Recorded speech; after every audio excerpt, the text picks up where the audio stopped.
ಎಲ್ರಿಗೂ ಸುಪ್ರಭಾತ. ಪ್ರೀತಿ ವಿದ್ಯಾರ್ಥಿಗಳೇ, ಈ ದಿವಸ ನಾವು ನಿಮ್ಮ 10ನೇ ತರಗತಿಯ ಮೊದಲನೇ ಪದ್ಯ ಪಾಠ ಸಂಕಲ್ಪ ಗೀತೆ ಅಂತಕ್ಕಂಥ ಒಂದು ಪದ್ಯವನ್ನು ನೋಡ್ತಾವೆ. ಈ ಸಂಕಲ್ಪ ಗೀತೆ ಅಂತಕ್ಕಂಥ ಪದ್ಯವನ್ನು ನಿಮ್ಮೆಲ್ಲರ ಹೆಮ್ಮೆಯ ಕವಿ, ರಾಷ್ಟ್ರಕವಿ ಡಾಕ್ಟರ್ GS ಶಿವರುದ್ರಪ್ಪನವರು ಬರೆದಿರ್ತಕ್ಕಂಥ ಆ ಪದ್ಯದ ಶೀರ್ಷಿಕೆಯಲ್ಲಿ ನಿಮಗೆ ಅದರ ಒಳ ಅರ್ಥ ನಿಮಗೆ ಆಗುತ್ತೆ ಸ್ವಲ್ಪ. ಆದರೂ ಸಂಕಲ್ಪ ಅಂತಕ್ಕಂಥ ಪದವನ್ನು ನಾವು ಸರಿಯಾಗಿ ಅರ್ಥ ಮಾಡ್ಕೊಂಡ್ರೆ ಆ ಒಟ್ಟು ಪದ್ಯ ನಿಮಗೆ ಅರ್ಥ ಆಗುತ್ತೆ. ಅದಕ್ಕಿಂತ ಮೊದಲು ನಾವು ನಮ್ಮ ಹೆಮ್ಮೆಯ ಕವಿ, ನಮ್ಮ ರಾಷ್ಟ್ರಕವಿ ಮಕ್ಕಳೇ ನಿಧಾನವಾಗಿ ಹೇಳ್ತಾ ಇದ್ದೀನಿ, ಮನೆಯಲ್ಲಿ ನೀಟಾಗಿ ಕೂತ್ಕೊಂಡು ಕೇಳಿಸ್ಕೊಳ್ಳಿ. ನಾನು ಹೇಳಿದ್ದು ನಿಮಗೆ ಅರ್ಥ ಆಗೋ ರೀತಿಯಲ್ಲಿ ನಿಧಾನವಾಗಿ ಮನ ಮುಟ್ಟುವ ರೀತಿಯಲ್ಲಿ ಹೇಳ್ತೀನಿ, ನಿಧಾನವಾಗಿ ಆಲಿಸ್ಕೊಳ್ಳಿ. ರಾಷ್ಟ್ರಕವಿ GS ಶಿವರುದ್ರಪ್ಪನವರು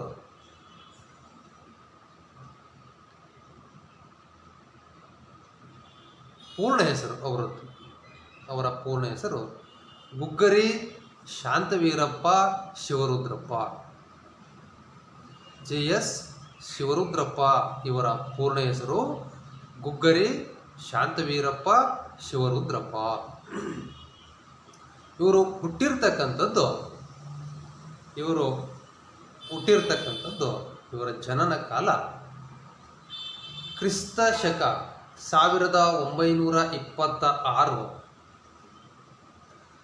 ಕ್ರಿಸ್ತ ಶಕ 1926 ಶಿವಮೊಗ್ಗ ಜಿಲ್ಲೆಯ, ಅಂದರೆ ನಿಮ್ಮದೇ ಜಿಲ್ಲೆಯ, ಶಿವಮೊಗ್ಗ ಜಿಲ್ಲೆ ಅಂದರೆ ಒಂದು ಹೆಮ್ಮೆಯ ಜಿಲ್ಲೆ, ಬಹಳಷ್ಟು ಕವಿಗಳನ್ನು ವರದಾನವಾಗಿ ಕೊಟ್ಟಿರ್ತಕ್ಕಂಥ ಜಿಲ್ಲೆ. ಸೊ ಈ ಶಿವಮೊಗ್ಗ ಜಿಲ್ಲೆಯ ಶಿಕಾರಿಪುರ ಗ್ರಾಮದಲ್ಲಿ, ಈಗಿನ ನಿಮ್ಮ ಶಿಕಾರಿಪುರ ತಾಲೂಕೇನಿದೆ ಆ ಶಿಕಾರಿಪುರದಲ್ಲಿ ಅವರು ಜನಿಸ್ತಾರೆ. ನೆನ್ಪಿಟ್ಗಳೇ, GS ಶಿವರುದ್ರಪ್ಪ ಮಕ್ಕಳೇ. ಈ ಕವಿ ಪರಿಚಯದಲ್ಲಿ, ಆ ಲೇಖಕರ ಪರಿಚಯದಲ್ಲಿ ನಿಮಗೆ 2 ಕೇಳ್ತಾರೆ ಪರೀಕ್ಷೆಗೆ. ಅದರಲ್ಲಿ ಹೆಚ್ಚಾಗಿ ರಾಷ್ಟ್ರಕವಿ GS ಶಿವರುದ್ರಪ್ಪನವರ ಪರಿಚಯವನ್ನು ನಿಮಗೆ ಕೇಳ್ತಾರೆ. ಹಾಗೆ ವಾರ್ಷಿಕ ಪರೀಕ್ಷೆಯಲ್ಲಿ 3 ಅಂಕದ ಒಂದು ಪ್ರಶ್ನೆ ಬರುತ್ತೆ ಮಕ್ಕಳೇ, ದಯಮಾಡಿ ನೀವು ನೆನ್ಪಿಟ್ಕೊಳ್ಳಿ. ಹಾಗಾಗಿ GS ಶಿವರುದ್ರಪ್ಪ ಇವರ ಪೂರ್ಣ ಹೆಸರು ಗುಗ್ಗರಿ ಶಾಂತವೀರಪ್ಪ ಶಿವರುದ್ರಪ್ಪ. ಜನನ ಕ್ರಿಸ್ತ ಶಕ 1926 ಶಿವಮೊಗ್ಗ ಜಿಲ್ಲೆಯ ಶಿಕಾರಿಪುರದವರು. ಓಕೆ. ತದನಂತರದಲ್ಲಿ ವ್ಯಕ್ತಿಗೆ ಹುಟ್ಟು ಆಕಸ್ಮಿಕ ಆದರೆ ಸಾಧನೆ ಶಾಶ್ವತವಾಗಿ ಉಳಿಯುತ್ತೆ. ನಾಳೆ ನೀವೆಲ್ಲರೂ ಸಹಿತ ಸಾಧಕರಾಗ್ತಕ್ಕಂಥವ್ರು. ಸೊ ಇವರು ಬೇರೆ ಬೇರೆ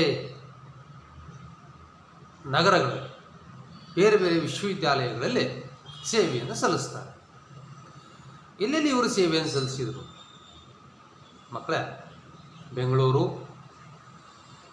ನೆನ್ಪಿಟ್ಕೊಳ್ಳಿ, ಇಲ್ಲಿ ಬರೆದಿದ್ದೀನಿ ನೋಡಿ, ಬೆಂಗಳೂರು, ಮೈಸೂರು ನೋಡಿ, ಉಸ್ಮಾನಿಯಾ, ಮೈಸೂರು, ಬೆಂಗಳೂರು ಮತ್ತು ಉಸ್ಮಾನಿಯಾ ವಿಶ್ವವಿದ್ಯಾಲಯಗಳಲ್ಲಿ ಇವರು ಕನ್ನಡ ಪ್ರಾಧ್ಯಾಪಕರಾಗಿ ಅಷ್ಟೇ ಅಲ್ಲ, ಕನ್ನಡ ಅಧ್ಯಯನ ಕೇಂದ್ರದ ನಿರ್ದೇಶಕರಾಗಿಯೂ ಸಹಿತ ಸೇವೆಯನ್ನು ಸಲ್ಲಿಸಿದ್ದಾರೆ.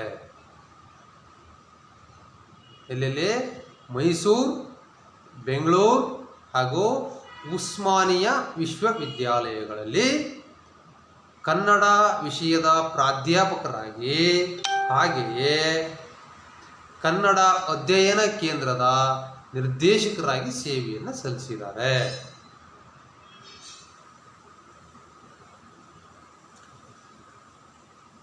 ಇವರು ಬರೆದಿರ್ತಕ್ಕಂತಹ ಪ್ರಮುಖವಾದ ಕೃತಿಗಳು, ಇವರು ಬರೆದಿರ್ತಕ್ಕಂತಹ ಪ್ರಮುಖವಾದ ಕೃತಿಗಳು ಅಂದರೆ ಸಾಮಗಾನ. ನೋಡಿ, ಪರೀಕ್ಷೆಯಲ್ಲಿ ಮಕ್ಕಳೇ ಇದೇ ಥರ ಬರಬೇಕಾಗುತ್ತೆ. ಹಾಗೆ ನಾನು ಹೇಳ್ತಾ ಹೋಗ್ತೀನಿ ಲೈನ್ ಬೈ ಲೈನು. ನೀವು ಸ್ಥಳ, ಕಾಲ, ಕೃತಿ ಹೀಗೆ ಬರೆಯೋ ಆಗಿಲ್ಲ, ಬರೆದ್ರೆ 3 ಅಂಕ ಸಿಗೋದಿಲ್ಲ. ನೇರವಾಗಿ ಬರೀಬೇಕಾಗುತ್ತೆ. ಸೊ ನೋಡಿ, ಈಗ ಅವರು ಬರೆದಿರ್ತಕ್ಕಂಥ ಕೃತಿಗಳು ಸಾಮಗಾನ, ಚೆಲುವು ಒಲವು, ದೀಪದ ಹೆಜ್ಜೆ, ಅನಾವರಣ, ದೇವಶಿಲ್ಪ, ವಿಮರ್ಶೆಯ ಪೂರ್ವ ಪಶ್ಚಿಮ, ಮಾಸ್ಕೋದಲ್ಲಿ 22 ದಿನಗಳು. ನೋಡಿ ಮಕ್ಕಳೇ, ನಿಮಗೆ ಬೋರ್ಡಲ್ಲೂ ಇದೆ, ಇಲ್ಲಿ ಬರೆದಿದ್ದೀನಿ. ಸೊ ಇದನ್ನು ಸಹಿತ ನೀವು ನೋಟ್ ಮಾಡ್ಕೊಳ್ಳಿ. ನಾನು ಹೇಳಿದ್ದನ್ನು ಸಹಿತ ನೋಟ್ ಮಾಡ್ಕೊಳ್ಳಿ. ನಾನು ಆವತ್ತಿನ ಕ್ಲಾಸಲ್ಲೇ ನಿಮಗೆ ಹೇಳಿದ್ದೆ, ಮಕ್ಕಳು ಪಾಠಗಳನ್ನು ಕೇಳಲಿಕ್ಕೆ ಕೂರ್ತಕ್ಕಂಥ ಸಂದರ್ಭದಲ್ಲಿ ನೀವೆಲ್ಲರೂ ಸಹಿತ ಮೊದಲು ಒಂದು ನೋಟ್ಬುಕ್ಕು, ಒಂದು ಪೆನ್ನನ್ನು ಇಟ್ಕೊಂಡು ಕೂತ್ಕೊಬೇಕು ಅಂತ ನಾನು ಹೇಳಿದ್ದನ್ನು ನಿಮಗೆ ಅಗತ್ಯವಾಗಿ ಬೇಕಾಗಿರ್ತಕ್ಕಂಥ ಪಾಯಿಂಟ್ಸ್ಗಳನ್ನು ಮಾಡ್ಕೊತ ಹೋಗಿ. ಇವರು ಇಷ್ಟೆಲ್ಲ ಕೃತಿಗಳನ್ನು ಬರೆದ ಮೇಲೆ ಇವರನ್ನು ಹುಡುಕೊಂಡು ಬಹಳಷ್ಟು ಪ್ರಶಸ್ತಿಗಳು ಬರ್ತಾರೆ. ಅದಕ್ಕೆ ಹೇಳೋದು, ಯಾವುದನ್ನು ನಾವು ಹುಡುಕೊಂಡು ಹೋಗಬಾರ್ದು, ಬೆನ್ನತ್ಕೊಂಡು ಹೋಗಬಾರ್ದು. ನೀವು ಸಾಧಕರಾದರೆ, ನೀವು ಸಮಾಜಕ್ಕೆ ಕೊಟ್ಟಿರ್ತಕ್ಕಂಥ ಕೊಡುಗೆ ಉಪಯುಕ್ತವಾಗಿ ಇದ್ದರೆ, ನಿಮ್ಮ ಸಾಧನೆಯನ್ನು ಜನ ಮೆಚ್ಚಿ ತಾನೇ ಪ್ರಶಸ್ತಿಗಳು, ಸನ್ಮಾನಗಳು, ಬಿರುದು ಭಾವನೆಗಳು ನಿಮ್ಮನ್ನು ಹುಡ್ಕೊಂಡ್ಬರ್ತಾವೆ. ನೋಡಿ, ಅವರಿಗೂ ಸಹಿತ ಕಾವ್ಯಾರ್ಥ ಚಿಂತನ ಅಂತಕ್ಕಂತಹ ಕೃತಿಗೆ ಕೇಂದ್ರ ಸಾಹಿತ್ಯ ಅಕಾಡೆಮಿ ಪ್ರಶಸ್ತಿಯನ್ನು ನೀಡಿ ಗೌರವಿಸ್ತಾ ಇದೆ. ಯಾವುದಕ್ಕೆ? ಕಾವ್ಯಾರ್ಥ ಚಿಂತನ ಕೃತಿಗೆ. ಹಾಗೆಯೇ ಹಂಪಿ ವಿಶ್ವವಿದ್ಯಾಲಯದಿಂದ ನಾಡೋಜ ಪ್ರಶಸ್ತಿಯನ್ನು ನೀಡಿ ಗೌರವಿಸಲಾಗಿದೆ. ಹಂಪಿ ವಿಶ್ವವಿದ್ಯಾಲಯದಿಂದ, ಕನ್ನಡ ವಿಶ್ವವಿದ್ಯಾಲಯದಿಂದ. ಹಾಗೆಯೇ ರಾಷ್ಟ್ರಕವಿ ಬಿರುದನ್ನು ಅವರಿಗೆ ಅಭಿದಾನ ಮಾಡಲಾಗಿದೆ. ಪಂಪ ಪ್ರಶಸ್ತಿಯನ್ನು ನೀಡಿ ಗೌರವಿಸಲಾಗಿದೆ. ಬಹಳಷ್ಟು ಪ್ರಶಸ್ತಿಗಳು ಇವರನ್ನು ಹುಡ್ಕೊಂಬಂದಿದೆ ಅಂದರೆ, ಇವರ ಮನೆ ಬಾಗಿಲಿಗೆ ತಲುಪಿದೆ ಅಂದರೆ ಕಾರಣ ಅವರ ಕೃತಿಗಳು, ಅವರ ಪಾರದರ್ಶಕವಾದ ಪ್ರಯತ್ನ, ಹಾಗೆಯೇ ಅವರಿಗೆ ದೊರೆತಿರ್ತಕ್ಕಂಥ ಯಶಸ್ಸು ಮಕ್ಕಳೇ ಇದು. ಹಾಗಾಗಿ ಮುಂದೆ ನೀವು ಸಹಿತ ಒಳ್ಳೆಯ ಸಾಧಕರಾಗಬೇಕು ಅಂದರೆ ಏನೆಲ್ಲ ಮಾಡಬೇಕು, ಯಾವ್ಯಾವ ಸೂತ್ರಗಳನ್ನು ಅನುಸರಿಸಬೇಕು ಅನ್ನೋದನ್ನು ರಾಷ್ಟ್ರಕವಿ GSS ಅವರು ನಿಮಗೆ ಈ ಪದ್ಯ ಭಾಗದಲ್ಲಿ ಹೇಳ್ತಾ ಹೋಗ್ತಾರೆ. ಮುಂದೆ ನೋಡಿ ಹೇಳ್ತಾರೆ. ಹಾಗೆಯೇ 1992ರಲ್ಲಿ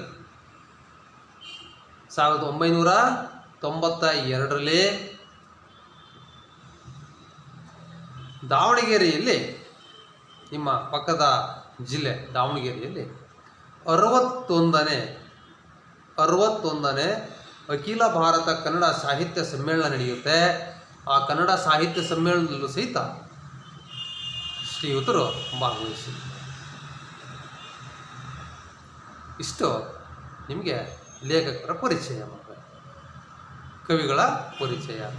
ಹೀಗೆ ಲೇಖಕರು ಅಥವಾ ಕವಿಗಳ ಬಗ್ಗೆ ಒಂದು ಪ್ರಶ್ನೆ, 3 ಅಂಕದ ಪ್ರಶ್ನೆ ನಿಮಗೆ ವಾರ್ಷಿಕ ಪರೀಕ್ಷೆಯಲ್ಲಿರುತ್ತೆ. ನಾನು ಇವತ್ತು ನಿಮಗೆ ರಾಷ್ಟ್ರಕವಿ GS ಶಿವರುದ್ರಪ್ಪನವರ ಪರಿಚಯವನ್ನು ಮಾಡಿಕೊಟ್ಟಿದ್ದೀನಿ. ನೀವು ಇವತ್ತೇನೆ ಇದಕ್ಕೆ ಸಂಬಂಧಪಟ್ಟಿರ್ತಕ್ಕಂಥ ಎಲ್ಲ ಡೀಟೇಲ್ಸ್ಗಳನ್ನು ನೀಟಾಗಿ ಬರ್ಕೊಂಡು ಮನೆಯಲ್ಲಿ ಒಂದು ಸಾರಿ ಅಧ್ಯಯನ ಮಾಡಿದರೆ ನಿಮಗೆ 3 ಅಂಕ ಸಿಗುತ್ತೆ. ನೀವು ಪರೀಕ್ಷೆಗಾಗಿ ತಯಾರಿ ಆಗಿರುತ್ತೆ. ಬೇಕಿದ್ರೆ ಇನ್ನೊಂದು ಸಾರಿ ಹೇಳ, ರಾಷ್ಟ್ರಕವಿ GS ಶಿವರುದ್ರಪ್ಪ, ಇವರ ಪೂರ್ಣ ಹೆಸರು ಗುಗ್ಗರಿ ಶಾಂತವೀರಪ್ಪ ಶಿವರುದ್ರಪ್ಪ. ಜನನ ಕ್ರಿಸ್ತಶಕ 1926, ಶಿವಮೊಗ್ಗ ಜಿಲ್ಲೆ ಶಿಕಾರಿಪುರ. ಮೈಸೂರು ಬೆಂಗಳೂರು ಉಸ್ಮಾನಿಯಾ ವಿಶ್ವವಿದ್ಯಾಲಯಗಳಲ್ಲಿ ಕನ್ನಡ ಪ್ರಾಧ್ಯಾಪಕರಾಗಿ ಸೇವೆಯನ್ನು ಸಲ್ಲಿಸಿದ್ದಾರೆ. ಜೊತೆಗೆ ಕನ್ನಡ ಅಧ್ಯಯನ ಕೇಂದ್ರದ ನಿರ್ದೇಶಕರಾಗಿಯೂ ಸಹಿತ ಸೇವೆಯನ್ನು ಸಲ್ಲಿಸಿದ್ದಾರೆ. ಶ್ರೀಯುತರು ಬಹಳಷ್ಟು ಕೃತಿಗಳನ್ನು ಬರೆದಿದ್ದಾರೆ. ಅದರಲ್ಲಿ ಉದಾಹರಣೆಗೆ ಸಾಮಗಾನ, ಚೆಲುವು ಒಲವು, ದೀಪದ ಹೆಜ್ಜೆ, ಅನಾವರಣ, ವಿಮರ್ಶೆಯ ಪೂರ್ವ ಪಶ್ಚಿಮ, ಹಾಗೆಯೇ ಮಾಸ್ಕೋದಲ್ಲಿ 22 ದಿನಗಳು, ಇಂತಹ ಶ್ರೇಷ್ಠ ಕೃತಿಗಳನ್ನು ಕನ್ನಡ ಸಾಹಿತ್ಯಕ್ಕೆ ನೀಡಿದ್ದಾರೆ. ಇವರಿಗೆ ನೋಡಿ, ಇವರಿಗೆ ಕಾವ್ಯಾರ್ಥ ಚಿಂತನಾ ಕೃತಿ, ಇದನ್ನು ಪರೀಕ್ಷೆಗೆ ಹೆಚ್ಚಾಗಿ ಕೇಳ್ತಿರ್ತಾನೆ ಮಕ್ಕಳೇ, ನೆನ್ಪಿಟ್ಕೊಳ್ಳಿ. ಕಾವ್ಯಾರ್ಥ ಚಿಂತನಾ ಕೃತಿಗೆ ಕೇಂದ್ರ ಸಾಹಿತ್ಯ ಅಕಾಡೆಮಿ ಪ್ರಶಸ್ತಿಯನ್ನು ನೀಡಿ ಗೌರವಿಸಲಾಗಿದೆ. ಹಾಗೆಯೇ ಇವರಿಗೆ ನಾಡೋಜ ಪ್ರಶಸ್ತಿಯನ್ನು ನೀಡಿ ಗೌರವಿಸಲಾಗಿದೆ ಹಂಪಿ ವಿಶ್ವವಿದ್ಯಾಲಯದಿಂದ. ಜೊತೆಗೆ ರಾಷ್ಟ್ರಕವಿ ಅಭಿದಾನವನ್ನು ನೀಡಲಾಗಿದೆ. ಪಂಪ ಪ್ರಶಸ್ತಿಯನ್ನು ನೀಡಿ ಗೌರವಿಸಲಾಗಿದೆ. ಅಷ್ಟೇ ಅಲ್ಲದೆ 1992ರಲ್ಲಿ ದಾವಣಗೆರೆಯಲ್ಲಿ ಸಮಾವೇಶಗೊಂಡಿರತಕ್ಕಂತಹ ಅಖಿಲ ಭಾರತ ಕನ್ನಡ ಸಾಹಿತ್ಯ ಸಮ್ಮೇಳನ 61ನೇ ಸಾಹಿತ್ಯ ಸಮ್ಮೇಳನ ನಡೆಯುತ್ತೆ. ಆ ಸಾಹಿತ್ಯ ಸಮ್ಮೇಳನದ ಅಧ್ಯಕ್ಷತೆಯನ್ನು ವಹಿಸಿಕೊಂಡಿದ್ರು ಅಂತಕ್ಕಂಥದ್ದು ನಿಮ್ಮೆಲ್ಲರಿಗೂ ಒಂದು ಹೆಮ್ಮೆಯ ಸಂಗತಿ. ಇಷ್ಟು ರಾಷ್ಟ್ರಕವಿ JS ಶಿವರುದ್ರಪ್ಪನವರ ಪರಿಚಯ ಮಕ್ಕಳೇ. ಅವರು ಈಗ ನಿಮಗೆ ಒಂದು ಪದ್ಯಪಾಠವನ್ನು ಪರಿಚಯಿಸಿದ್ದಾರೆ. ಸಂಕಲ್ಪ ಗೀತೆ. ಏನು ಸಂಕಲ್ಪ ಅಂದರೆ ನಿಮ್ಗೆಲ್ರಿಗೂ ಗೊತ್ತಿರೋ ಹಾಗೆ ಸಂಕಲ್ಪ ಅಂದರೆ ಸರ್ ಹೌದು ಏನೋ ಮನೇಲಿ 12 ಗಂಟೆ ಆದರೂ ಇಟ್ಟಿಲ್ಲ, ಧಾರಾವಾಹಿಗಳನ್ನೆಲ್ಲ ಕ್ಲೀನಾಗಿ ಮುಗಿಸ್ಕೊಂಡೇ ಮಲಗ್ಬೋಣ ಅನ್ನೋ ಸಂಕಲ್ಪ.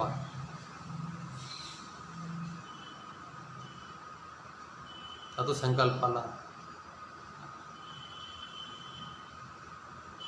ಜೀವನದಲ್ಲಿ ನಾವು ಯಾವಾಗಲೂ ಧನಾತ್ಮಕವಾದ ಚಿಂತನೆಯೊಂದಿಗೆ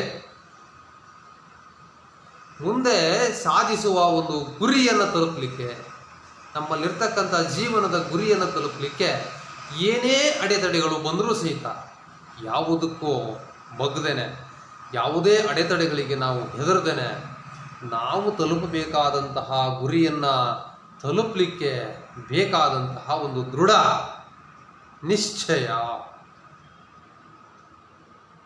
ದೃಢ ನಿರ್ಧಾರ, ಅದು ಮಕ್ಕಳಾದ ನಿಮಗೆ ಜೀವನದಲ್ಲಿ ಇದು ಅತ್ಯಂತ ಅವಶ್ಯಕ. ಯಾಕೆಂದರೆ ಇವತ್ತು ನೀವು ಮಕ್ಕಳು ನಾಳೆ ದೊಡ್ಡ ಸಾಧಕರಾಗ್ತೀರಿ. ನಿಮಗೆ ಒಂದು ಉದಾಹರಣೆ ಹೇಳಲಿಕ್ಕೆ ಬಯಸ್ತೀನಿ. ನಮ್ಮ ರಾಷ್ಟ್ರ ಕಂಡಿರ್ತಕ್ಕಂತಹ ಶ್ರೇಷ್ಠ ವ್ಯಕ್ತಿಗಳಲ್ಲಿ ನಮ್ಮ ಅಬ್ದುಲ್ ಕಲಾಂ ಸಾಹೇಬರು ಸಹಿತ ಒಬ್ಬರು, ನಿಮಗೆ ಗೊತ್ತಿದೆ. ಅವರಿಗೆ ಪೈಲಟ್ ಆಗಬೇಕು ಅನ್ನೋ ಮಾದಾಸೆ ಬಹಳಷ್ಟು ಇತ್ತಂತೆ. ವಿಮಾನವನ್ನು ಹಾರಿಸಬೇಕು, ಆಗಸದಲ್ಲಿ ಹಾರಬೇಕು, ಅದು ಹೆಂಗೆ ಹಾರುತ್ತೆ ನೋಡೋಣ, ಅದ್ರ ಒಂದು ಸಾರಿ ಚಲಾಯಿಸಬೇಕು, ಡ್ರೈವ್ ಮಾಡಬೇಕು. ಸ್ವಾಮಿ ಇಂಟರ್ವ್ಯೂ ಕರೆದ್ರು, ಇವರು ಅಪ್ಲಿಕೇಶನ್ ಹಾಕಿದ್ರು, ಅಪ್ಲೈ ಆಯಿತು. ಅಪ್ಲೈ ಆಗಿರ್ತಕ್ಕಂಥದ್ರಲ್ಲಿ ಇವರಿಗೆ ಖಂಡಿತ ಸಿಗುವಂಥ ಎಲ್ಲ ಅರ್ಹತೆಗಳಿದೆ, ಖಂಡಿತ ನನಗೆ ಸಿಗುತ್ತೆ ಅಂಥೇಳಿ ಇವರು ಸಹಿತ ಬಹಳಷ್ಟು ಕಾನ್ಫಿಡೆಂಟ್ ಆಗಿ ಆತ್ಮವಿಶ್ವಾಸದಿಂದ ಅಪ್ಲಿಕೇಶನ್ ಕೊಟ್ಟು ಮನೆಗೆ ಬಂದರು. ನೆಕ್ಸ್ಟ್ ಇಂಟರ್ವ್ಯೂ ಸಹಿತ ಪಾಸ್ ಆಯಿತು, ಎಲ್ಲ ಆಯಿತು, ಖುಷಿಯೋ ಖುಷಿ. ಫೈನಲ್ಲು ಲೀಸ್ಟಲ್ಲಿ ಕೊನೆಯದಾಗಿ ಇವರು ಹೆಸರು ಬೋರ್ಡಿಗೆ ಹಾಕಿದವಾಗ ಫೈನಲ್ ಲೀಸ್ಟಲ್ಲಿ ಇವರ ಹೆಸರೇ ಇರಲಿಲ್ಲ. ಏನು ಮಾಡಬೇಕು? ನೀವು ಆಗಿದ್ರೆ ಮನೆಗೆ ಬಂದು ಗಾಳನೆ ಹತ್ತು, ಗುಳನೆ ಸ್ವಲ್ಪ ಏನಾದರೂ ತಿಂದು ದಡನೆ ಹೋಗಿ ಹಾಸಿಗೆ ಮೇಲೆ 3-4 ಅದರ ಮೇಲೆ ಮತ್ತೊಂದು ಹಾಕಿ ಮಲಗಿಬಿಡ್ತಿದ್ವಿ ಸುಮ್ಮನೆ ಬೆಡ್ಶೀಟ್ಗಳನ್ನ ಎಳ್ಕೊಂಡು. ಅಯ್ಯಯ್ಯೋ, ಜೀವನದಲ್ಲಿ ನನಗೆ ಪೈಲಟ್ ಆಗೋ ಆಸೆ ಹೋಯ್ತು, ನಾನು ಯಾವತ್ತೂ ಅಪ್ಲಿಕೇಶನ್ ಹಾಕಲ್ಲ, ನಾನು ಇನ್ಯಾವತ್ತೂ ಯಾವುದಕ್ಕೂ ಹೋಗಲ್ಲ, ನನಗೆ ನೌಕರಿನೇ ಬೇಡ, ನನಗೆ ಕೆಲಸನೇ ಬೇಡ ಅಂಥೇಳಿ ಋಣಾತ್ಮಕವಾದ ಆಲೋಚನೆಯೊಂದಿಗೆ ನಾವೆಲ್ಲ ಏನಾಗ್ತಿದ್ದೀವಿ ಅಂದರೆ ನಮ್ಮ ಮುಂದಿನ ಎಲ್ಲ ಕನಸುಗಳನ್ನು ಸಹಿತ ಭಗ್ನ ಮಾಡಿ ನಿರಾಶೆಯೊಂದಿಗೆ ಹತಾಶೆಯೊಂದಿಗೆ ನಿಲ್ತಿದ್ವಿ. ಆದರೆ ಕಲಾಂ ಸಾಹೇಬರು ಬೇಜಾರು ಮಾಡ್ಕೊಳ್ಳಿಲ್ಲ, ತುಂಬ ಖುಷಿ ಆಯ್ತು ಅಂತ. ಏನು ಸರ್ ಹಿಂಗೆ ಹೇಳ್ತೀರ? ಅಲ್ಲ, ಪೈಲಟ್ ಆಗೋ ಆಸೆ ತಪ್ಪೋಗ್ಬಿಡ್ತು ಅಂದ ತಕ್ಷಣ ಸರ್ ಅವ್ರಿಗೆ ಖುಷಿ ಆಯಿತು. ಕೇಳಿ ಮಕ್ಕಳೇ, ನೀವು ಕೇಳಿಸ್ಕೊಳ್ಳಿ, ಸರಿಯಾಗಿ ಕೇಳಿಸ್ಕೊಳ್ಳಿ. ಅವರು ಆ ಸ್ಪಾಟಲ್ಲೇ, ಅದೇ ಜಾಗದಲ್ಲಿ ಒಂದು ಸಂಕಲ್ಪವನ್ನು ಮಾಡಿ, ಒಂದು ನಿರ್ಧಾರ ಮಾಡಿದ್ರು, ಒಂದು ನಿರ್ಣಯ ಮಾಡಿದ್ರು. ಏನು ಅಂದರೆ, ವಿಮಾನ ಮ್ಯಾಕ್ಸಿಮಮ್ ಅಂದರೆ 100ರಿಂದ 150 ಕಿಲೋಮೀಟರ್ ಸ್ಪೀಡಲ್ಲಿ ಹೋಗ್ಬೋದು.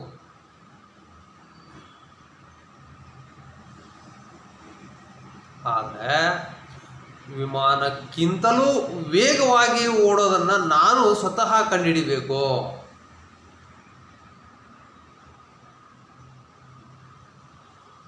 ನೋಡಿ ಸಂಕಲ್ಪ ಹೆಂಗಿದೆ ನೋಡಿ. ವಿಮಾನದ ಪೈಲಟ್ ಆಗದೆ ಹೋದ್ರೂ ಪರವಾಗಿಲ್ಲ, ವಿಮಾನಕ್ಕಿಂತ 10 ಪಟ್ಟು ವೇಗದಲ್ಲಿ ಓಡ್ತಕ್ಕಂತಹ ಒಂದು ಯಂತ್ರವನ್ನು, ಮಿಷಿನನ್ನು ಕಂಡುಹಿಡಿಬೇಕು. ಹಾರ್ತಕ್ಕಂಥ ಯಂತ್ರವನ್ನು ಆ ನಿಟ್ಟಿನಲ್ಲಿ ಕಾರ್ಯಪ್ರವೃತ್ತರಾಗೇ ಬಿಟ್ರು. ಅದೇ ಹೇಳಿದ್ದು ನೀವು ಮಕ್ಕಳೇ, ನಮ್ಮ ದೇಶ ಕಂಡ ಅಪ್ರತಿಮ, ಅತಿ ವಿರಳ, ಶ್ರೇಷ್ಠ ಸಾಧಕರ ಈ ಸಾಲಿನಲ್ಲಿ ನಮ್ಮ ಸರ್ ಎಂ ವಿಶ್ವೇಶ್ವರಯ್ಯನವರು ಸಹಿತ ಒಬ್ಬರು. ಗೊತ್ತಿದ್ದೀನಿ, ಅವರೊಂದು ಮಾತು ಹೇಳ್ತಾರೆ, ನಾಳೆ ಮಾಡುವ ಕೆಲಸವನ್ನು ಹಿಂದೆ ಮಾಡು. ನೋಡಿ, ಅವರಿಗೆ 100 ವರ್ಷದ ಶತಮಾನೋತ್ಸವಕ್ಕೆ ಪಂಡಿತ್ ಜವಾಹರ್ಲಾಲ್ ನೆಹರು ಅವರು ಸನ್ಮಾನ ಕಾರ್ಯಕ್ರಮಕ್ಕೆ ಬಂದಿದ್ದರು, ಅವರ ಜನ್ಮ ಶತಮಾನೋತ್ಸವಕ್ಕೆ ಬೆಂಗಳೂರಲ್ಲಿ. ಅವಾಗ ಸರ್ ಎಂ ವಿ ಅವರನ್ನ ಕುರಿತು ಸ್ವತಃ ಪಂಡಿತ್ ಜವಾಹರ್ಲಾಲ್ ನೆಹರು ಅವರು ಹೇಳ್ತಾರೆ,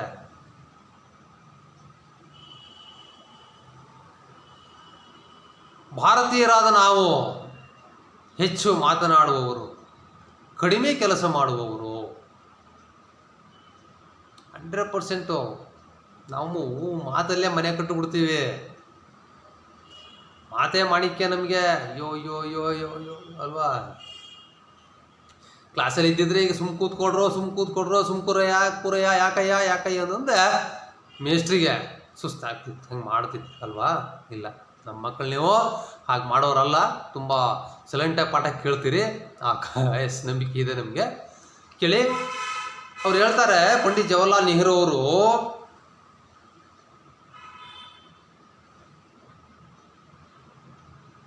ಹೆಚ್ಚು ಕೆಲಸ ಮಾಡಿದ್ದೀರಿ, ಕಡಿಮೆ ಮಾತನಾಡಿದ್ದೀರಿ. ಅಂದರೆ ನೀವು ಭಾರತೀಯರು ಹೆಚ್ಚು ಮಾತನಾಡ್ತಾರೆ, ಕಡಿಮೆ ಕೆಲಸ ಮಾಡ್ತಾರೆ ಅಂತಕ್ಕಂಥ ಅಪವಾದಕ್ಕೆ ಏನೋ ಹೊರತಾಗಿದ್ದೀರಿ ಅಂತ.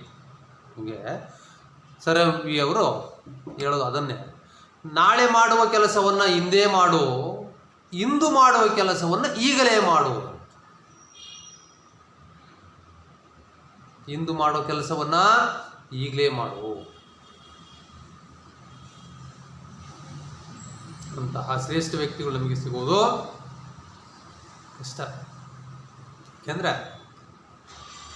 ಜಗತ್ತಿನಲ್ಲಿ ಆಮೇಲೆ ಲಕ್ಷ ಲಕ್ಷ ಇಂಜಿನಿಯರ್ಗಳು ಸಾಧನೆ ಮಾಡಿದ್ರು. ಆದರೆ ಆ ವ್ಯಕ್ತಿಯ ವ್ಯಕ್ತಿತ್ವಕ್ಕೆ ಇವತ್ತು ಸಹಿತ ಸಾಟಿಯಾಗಿ ನಿಲ್ತಕ್ಕಂತಹ ಯಾವೊಬ್ಬ ಸಾಧಕರು ಸಹಿತ ನಮಗೆ ಸಿಗಲಿಲ್ಲ. ಏನೇ ಇರಲಿ, ಸೊ ನೀವಾದರೂ ಆಗಲಿ ನಮ್ಮ ಆಸೆ ಮಕ್ಕಳೇ. ಸೊ ಇಲ್ಲಿ ನಿಮಗೆ ಅದನ್ನೇ ಹೇಳ್ತಾ ಇದ್ದೆ, ರಾಷ್ಟ್ರಕವಿ GS ಶಿವರುದ್ರಪ್ಪನವ್ರ ಸಂಕಲ್ಪ ಗೀತೆಯಲ್ಲೂ ಅದೇ ಬರ್ತದೆ. ನಿಮ್ಮ ಶ್ರೇಷ್ಠ ವ್ಯಕ್ತಿ APJ ಅಬ್ದುಲ್ ಕಲಾಂ ಅವರು ಸಹಿತ ಒಂದು ದೃಢ ನಿಶ್ಚಯ, ಯಾಕೆ ನಾಳೆ ಮಾಡೋದು, ಇವತ್ತೇ ಶುರು ಮಾಡೋಣ ಅಂಥೇಳಿ ತಮ್ಮ ಕೆಲಸವನ್ನು ಶುರು ಮಾಡ್ಕೊಂಡೇ ಬಿಡಿ. ಪ್ರಕ್ರಿಯೆಗೆ ಚಾಲನೆ ಕೊಟ್ಟರು. ಪ್ರಕ್ರಿಯೆ ನಡೀತಾ ಆಗ್ಲೇ ತಯಾರಿ ಆಗೇ ಹೋಯ್ತು. ಆರಿಸಿ ಬಿಟ್ಟರು. ವಿಮಾನಕ್ಕಿಂತ ವೇಗವಾಗಿ ಓಡ್ತಕ್ಕಂಥ ಕ್ಷಿಪಣಿಯನ್ನು ಕಂಡುಹಿಡದೇ ಬಿಟ್ರು. He was called in India, APJ was the missile man. Missile man means ನಿಮಗೆಲ್ಲ ಗೊತ್ತಿದೆ. ಎಸ್, ಮಿಸೈಲ್ ಅಂದರೆ ಕ್ಷಿಪಣಿ ತಜ್ಞ. ಹೌದಾ? ಅದಕ್ಕೆ ಕೇಳೋದು, ಈ ತರಹದಲ್ಲಿ ಮಕ್ಕಳಾದ ನೀವು ಧನಾತ್ಮಕವಾದ ಚಿಂತನೆಯನ್ನು ಮಾಡಬೇಕು. ಯಾವತ್ತೂ ಯಾವುದೋ ಒಂದು ಅವಕಾಶ, ಯಾವುದೋ ಒಂದು ಸಮಯ ಕೆಟ್ಟದಾಯಿತು, ಯಾವುದೋ ಒಂದು ಅವಕಾಶ ತಪ್ಪೋಯ್ತು ಅಂತೇಳಿ ಹತಾಶೆಗೆ ಒಳಗಾಗಬಾರ್ದು. ಬದಲಿಗೆ ಸಂಕಲ್ಪದೊಂದಿಗೆ, ದೃಢ ನಿಶ್ಚಯದೊಂದಿಗೆ ಮುಂದೆ ನಡಿಬೇಕು. ಆವಾಗ ನಿಮ್ಮ ಶ್ರಮ, ನಿಮ್ಮ ತಂದೆ ತಾಯಿಗಳ ಶ್ರಮ ಸಾರ್ಥಕ ಆಗುತ್ತೆ.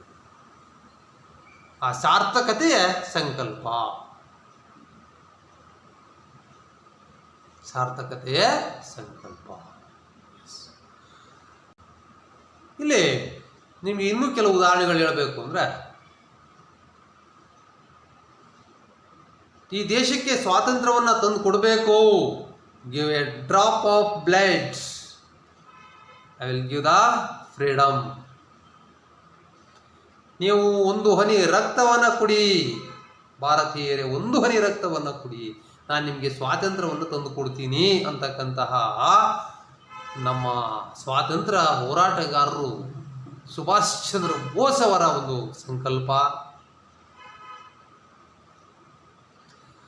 1919 ಏನು ಜಲಿಯನ್ ವಾಲಾಬಾಗ್ ದುರಂತ ಆಯಿತು ಈ ದೇಶದಲ್ಲಿ, ಬ್ರಿಟಿಷ್ ಸೈನ್ಯದ ಅಧಿಕಾರಿ ಜನರಲ್ ಡಯರ್ ಅಂತಕ್ಕಂಥವನು ಮನ ಬಂದಂತೆ ಗುಂಡ ಹಾರಿಸಿ ಭಾರತೀಯರನ್ನು ಅಪಾರ ಪ್ರಮಾಣದ ಪ್ರಾಣಹಾನಿಯನ್ನು ಮಾಡ. ಅಲ್ಲೇ ಜಲಿಯನ್ ವಾಲಾಬಾಗ್. ನಿಮ್ಮ ಪಂಜಾಬ್ ಸ್ಟೇಟ್ ಏನಿದೆ ಅಲ್ಲಿ ಅಮೃತ್ಸರ್ ಅಂತ ಬರ್ತದೆ, ಅಲ್ಲಿ ಜಲಿಯನ್ ವಾಲಾಬಾಗ್ ಅಂತ ಬರುತ್ತೆ. ಮಕ್ಕಳೇ, ನೀವು ಯಾವತ್ತಾದರೂ ಹೋದರೆ ಅಲ್ಲಿಗೆ ಭೇಟಿ ಕೊಟ್ಟು ಬನ್ನಿ. ನಿಮಗೆ ಪರಿಚಯ ಆಗುತ್ತೆ. ಆ ಜಲಿಯನ್ ವಾಲಾಬಾಗ್ ದುರಂತದಿಂದ ನೊಂದಿರತಕ್ಕಂತಹ ಮಹಾತ್ಮ ಗಾಂಧೀಜಿಯವರು ಬಹಳಷ್ಟು ನೊಂದ್ಕೊಂಡು, ನನ್ನ ಸಹೋದರ ಸಹೋದರಿಯರು ಪ್ರಾಣವನ್ನು ತೆತ್ತಿದ್ದಾರೆ. ಇದಕ್ಕೆ ಕಾರಣ ಸಾಮ್ರಾಜ್ಯಶಾಹಿಗಳ ಅಟ್ಟಹಾಸ.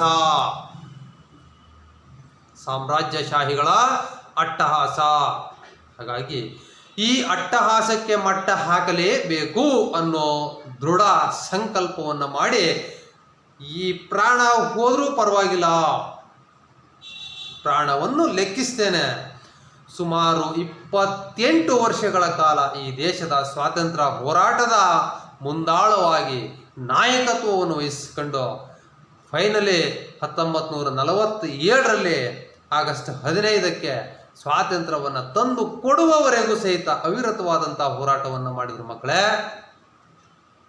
ಇದು ಸಂಕಲ್ಪ. ನಾವು ನೀವು ಆದರೆ 28 ವರ್ಷ ಅಲ್ಲ, 28 ಗಂಟೆಗಳು ಸಹಿತ ಇವತ್ತು ಮನೆಯಿಂದ ಆಚೆ ದೇಶಕ್ಕಾಗಿ, ಸಮಾಜಕ್ಕಾಗಿ ಇವತ್ತು ಸರ್ವಿಸ್ ಮಾಡ್ತಕ್ಕಂಥವ್ರ ಸಂಖ್ಯೆ ಅತಿ ವಿರಳ.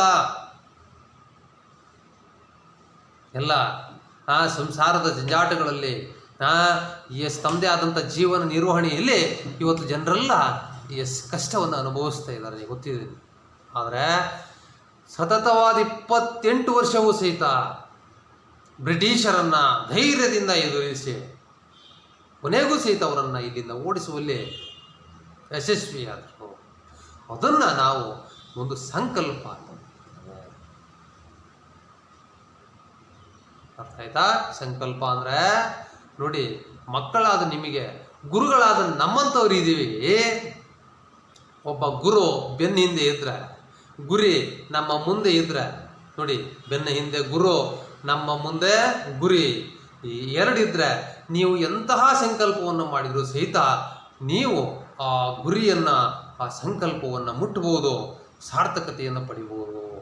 ಹಾಗಾಗಿ ರಾಷ್ಟ್ರಕವಿ ಜಿ ಎಸ್ ಶಿವರುದ್ರಪ್ಪನವರ ಆಶಯ ಏನು ಅಂದರೆ, ಮಕ್ಕಳಾದ ನೀವು ದೃಢ ನಿಶ್ಚಯದೊಂದಿಗೆ, ಧನಾತ್ಮಕ ಚಿಂತನೆಯೊಂದಿಗೆ ಸ್ವಾಸ್ಥ್ಯ ಸಮಾಜವನ್ನು ನಿರ್ಮಿಸ್ತಕ್ಕಂತಹ, ಪ್ರೀತಿಯ ಹಣತೆಯನ್ನು ಹಚ್ಚತಕ್ಕಂತಹ, ಎಲ್ಲರಲ್ಲೂ ಮಮತೆ ಮಮಕಾರವನ್ನು ಕಾಣ್ತಕ್ಕಂತಹ, ಸಹೋದರ ಪ್ರೀತಿಯನ್ನು ಕಾಣ್ತಕ್ಕಂತಹ ಭಾವನೆಗಳನ್ನು ನಿಮ್ಮಲ್ಲಿ ಹೊಂದುವಂತಹ ಸಂಕಲ್ಪವನ್ನು ಮಾಡಿ. ಯಾಕೆಂದರೆ ನಿಮಗೆ ಗೊತ್ತಿದೆ, ನಮ್ಮ ದೇಶ ಹಲವು ಧರ್ಮಗಳ ಬೀಡು. ಇಲ್ಲಿ ನೋಡಿ, ಎಲ್ಲ ವರ್ಗ, ಎಲ್ಲ ಧರ್ಮ, ಎಲ್ಲ ಜಾತಿಯ ಜನರು ಸಹಿತ ನಾವು ಇದ್ದೀವಿ. ನಾವೆಲ್ಲರೂ ಸಹೋದರ ಸಹೋದರಿಯರು. ಈ ಭಾವ ನಮ್ಮೊಳಗೆ ಇರಬೇಕು. ಆ ನಿಟ್ಟಿನಲ್ಲಿ ನಾವೆಲ್ಲರೂ ಸಹಿತ ಒಂದು ಸಂಕಲ್ಪದೊಂದಿಗೆ ಈ ಸಮಾಜದ ಕೊಳಕುಗಳನ್ನು ಸಾಧ್ಯವಾದಷ್ಟು ತೊಲಗಿಸಿ ಒಂದು ಸ್ವಾಸ್ಥ್ಯ ಸಮಾಜ, ಸುಂದರ ಸಮಾಜ, ನಾಗರಿಕ ಸಮಾಜವನ್ನು ನಿರ್ಮಿಸೋಣ, ಅಂತಹ ಸಂಕಲ್ಪವನ್ನು ಮಾಡೋಣ ಅಂಥೇಳಿ ನಮ್ಮ ರಾಷ್ಟ್ರಕವಿ GS ಶಿವರುದ್ರಪ್ಪನವರು ಮಕ್ಕಳೇ ನಿಮಗೆ ಈ ಪದ್ಯವನ್ನು ಬರೆದಿದ್ದಾರೆ. ಈ ಪದ್ಯದಲ್ಲಿ ಏನು ಬರ್ತದೆ ನೋಡೋಣ. ಮೊದಲು ಮಕ್ಕಳೇ, ನೀವು ಒಂದು ಸಾರಿ ಪದ್ಯವನ್ನು, ಪುಸ್ತಕ ಎಲ್ರಿಗೂ ಸಿಕ್ಕಿದೆ ಅಂತ ಅನ್ಕೊಂಡಿದ್ದೀನಿ. ಬೈ ಚಾನ್ಸ್ ಸಿಗದೆ ಹೋದರೆ, ಈಗಾಗಲೇ SSLC ಎಕ್ಸಾಮ್ ಮುಗಿದಿದೆ ಮಕ್ಕಳೇ, ತುಂಬ ಈಸಿ ಇತ್ತು, ಪೇಪರು ಚೆನ್ನಾಗಿ ಬರೆದಿದ್ದಾರೆ. ನೆಕ್ಸ್ಟ್ ನೀವು ಸಹಿತ 125 ತೆಗಿಬೇಕು. That's our aim. ನಿಮ್ಮದು ಬಿಡಿ 126 ಅಲ್ವಾ? ಆಗಲೇ ಪರವಾಗಿಲ್ಲ, 126 ಇಲ್ಲ ಗೊತ್ತು, ಆದರೂ ಸಹಿತ 125ಕ್ಕೆ 125 ಅಲ್ಲ 126 ಇದ್ರೂ ತೆಗಿಬಲ್ಲೆ ಸಾರ್ ಅನ್ನೋ ನಿಮ್ಮ ಹುಮ್ಮಸ್ಸು, ಸಂಕಲ್ಪ ಇದೆಯಲ್ಲ, ಅಷ್ಟಿದ್ರೆ ಖಂಡಿತ ನಾವು ನಿಮಗೆ ಏನೆಲ್ಲ ಬೇಕೋ ಅಷ್ಟನ್ನು ಮಾಡ್ಕೊಡ್ತೀವಿ ಮಕ್ಕಳೇ. ಹೇಳಿದ್ರು ಬಿಡ್ರಿ, ನಿಮ್ಮ ಪೋಷಕರಿಗೆ ಧೈರ್ಯ ಹೇಳ್ರಿ, ನಾವು ನಿಮಗೆ ಪಾಠ ಹೇಳ್ಕೊಡ್ತೀವಿ. ಪುಸ್ತಕ ಇದ್ದರೆ ನೀವೀಗ ಏನು ಮಾಡಬೇಕು ಅಂದರೆ ಮಕ್ಕಳೇ, ನಿಮ್ಮ ಎದುರುಗಡೆ ಇರತಕ್ಕಂಥ ಪುಸ್ತಕವನ್ನು ನೀವು ಹಾಗೇನೆ ನೋಡ್ತಾ ಹೋಗಿ. ಹೇಗೆ ಓದಬೇಕು, ನಿಮಗೆಲ್ಲಾದರೂ ಕೆಲವು ಪದಗಳು ಪರಿಚಯ ಆಗೋದಿಲ್ಲ, ಓದಲಿಕ್ಕೆ ಸ್ವಲ್ಪ ಕ್ಲಿಷ್ಟ ಆಗ್ತದೆ, ಅರ್ಥ ಆಗಿಲ್ಲ ಅಂತ ನಾನು ಹೇಳ್ತಾ ಹೋಗ್ತೀನಿ. ನಿಮಗೆ ಓದ್ತಕ್ಕಂಥದ್ದು ಹೇಗೆ ನಿಮ್ಗೆ ಹೇಳ್ತೀನಿ. ಈಗಾಗಲೇ ಕವಿಗೆ ಪರಿಚಯ ಆಗಿದೆ ನೋಡಿ. ಪದ್ಯಕ್ಕೆ ಸಂಬಂಧಪಟ್ಟಿರ್ತಕ್ಕಂಥ ಪೂರಕವಾದ ವಿಷಯವನ್ನು ನಿಮಗೆ ಹೇಳಿದ್ದೀನಿ. ಸಂಕಲ್ಪ ಅಂದರೆ ಏನು ಅಂತ ಹೇಳಿದ್ದೀನಿ. ಸಂಕಲ್ಪ ಅಂದರೆ ಜೀವನದಲ್ಲಿ ನೀವು ಯಾವುದಾದ್ರೂ ಒಂದು ಗುರಿಯನ್ನು ಮುಟ್ಟಲಿಕ್ಕೆ, ಯಾವುದಾದ್ರೂ ಒಂದು ಸಾಧನೆಯನ್ನು ಮಾಡಲಿಕ್ಕೆ ನೀವು ಸಾಕ್ತಕ್ಕಂತಹ ಒಂದು ಪ್ರಯತ್ನ, ನೀವು ಅದನ್ನು ಮುಟ್ಲಿಕ್ಕೆ ಹಾಕ್ತಕ್ಕಂತಹ ಪ್ರಯತ್ನ, ಅದಕ್ಕೆ ನೀವು ಹಾಗೆ ಮಾಡ್ತಕ್ಕಂಥ ಒಂದು ನಿರ್ಧಾರ, ಒಂದು ನಿಶ್ಚಯ, ಅದನ್ನು ನಾವು ಸಂಕಲ್ಪ ಅಂತ ಹೇಳ್ತೀವಿ. ಓಕೆ, ಸೊ ಇಲ್ಲಿ ಹೇಗೆ ಓದಬೇಕು ಮಕ್ಕಳೇ ನೋಡಿ. ನಾನು ಒಂದು ಸಾರಿ ಓದ್ತೀನಿ, ಆಮೇಲೆ ನಿಮ್ಮ ಮನೆಯಲ್ಲಿ ನಿಮ್ಮ ಎದುರುಗಡೆ ಪುಸ್ತಕ ಇದೆ ಅಂತ ಅಂದ್ಕೊಂಡಿದ್ದೀನಿ. ಇಲ್ಲ ಅಂತಂದರೆ ನಾನು ನಿಧಾನ ಹೇಳ್ತೀನಲ್ಲ, ಆವಾಗ ನೀವು ಒಂದೊಂದು ಲೈನನ್ನು ಬೇಕಾದರೂ ಬರ್ಕೊಬೋದು. ಒಂದು ಕೊನೆ ಪಕ್ಷ ಒಂದು 10 ಲೈನ್ ಆದರೂ ಬರ್ಕೊಂಡಿರಿ, ನಿಮ್ಗೆ ಓದಲಿಕ್ಕೆ ಮಾಡಲಿಕ್ಕೆ ಈಸಿ ಆಗ್ತದೆ. ಪ್ರಾರಂಭ ಹಿಡಿದ್ರಾ? ಸುತ್ತಲೂ ಕವಿಯುವ ಕತ್ತಲೆಯೊಳಗೆ,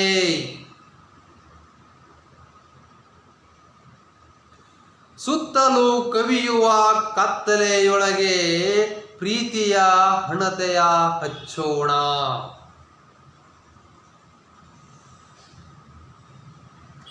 ಸುತ್ತಲೂ ಕವಿಯುವ ಕತ್ತಲೆಯೊಳಗೆ ಪ್ರೀತಿಯ ಹಣತೆಯ ಹಚ್ಚೋಣ. ಬಿರುಗಾಳಿಗೆ ಹೊಯ್ದಾಡುವ ಹಡಗನು ನೋಡಿ, ಬಿರುಗಾಳಿಗೆ ಹೊಯ್ದಾಡುವ ಹಡಗನು ಎಚ್ಚರದಲ್ಲಿ ಮುನ್ನಡೆಸೋಣ. ಇದು ಮೊದಲನೇ ಸ್ಟ್ಯಾಂಜೆ. 4 ಸಾಲುಗಳಿದೆ. ಪರೀಕ್ಷೆಯಲ್ಲಿ ನಿಮಗೆ ಕಂಠಪಾಠಕ್ಕೂ ಸಹಿತ ಇರತಕ್ಕಂಥ ಪದ್ಯಗಳಿವೆಲ್ಲ. ಪರೀಕ್ಷೆಯಲ್ಲಿ ಕೇಳಿದರೆ 4 ಮಾರ್ಕ್ಸ್ ಇರ್ತದೆ. ಈ ಥರದ 4 ಸಾಲುಗಳನ್ನು ನೀಟಾಗಿ ಬರೆದುಬಿಟ್ರೆ ನಿಮಗೆ 4 ಅಂಕಗಳು ಸಹಿತ ಸಿಗುತ್ತೆ ಮಕ್ಕಳೇ. ಅಂಕಕ್ಕಾಗಿ ಬೇಡ, ನಮ್ಮ ಜ್ಞಾನಕ್ಕಾಗಿ ನಾವು ತಿಳ್ಕೊಳ್ಳೋಣ ಮೊದಲು, ಆಮೇಲೆ ಅಂಕಕ್ಕಾಗಿ ಪ್ರಯತ್ನ ಮಾಡಿ.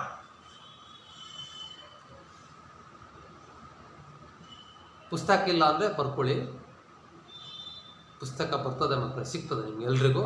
ಕೊಡಿಸ್ತಕ್ಕಂಥ ಪ್ರಯತ್ನ ನಮ್ಮ ಮುಖ್ಯೋಪಾಧ್ಯಾಯರು ಮಾಡ್ತಿದ್ದಾರೆ, ಅಧ್ಯಕ್ಷರು ಸಹಿತ ಈಗಾಗಲೇ ಎಲ್ಲ ಮಾತನಾಡಿದ್ದಾರೆ, ಸಿಗುತ್ತೆ.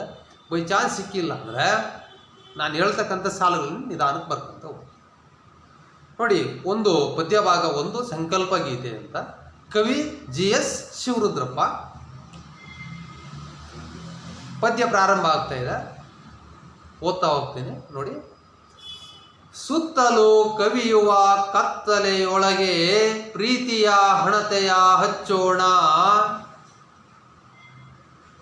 ಬಿರುಗಾಳಿಗೆ ಹೊಯ್ದಾಡುವ ಹಡಗನು ಎಚ್ಚರದಲ್ಲಿ ಮುನ್ನಡೆಸೋಣ.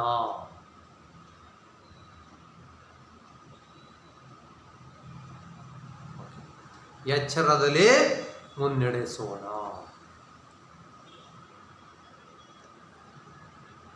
ನೆಕ್ಸ್ಟ್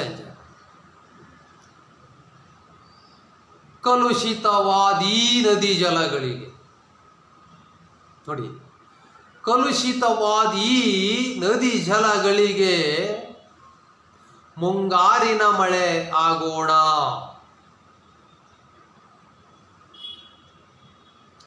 ಕಲುಷಿತವಾದಿ ನದಿ ಜಲಗಳಿಗೆ ಮುಂಗಾರಿನ ಮಳೆ ಆಗೋಣ.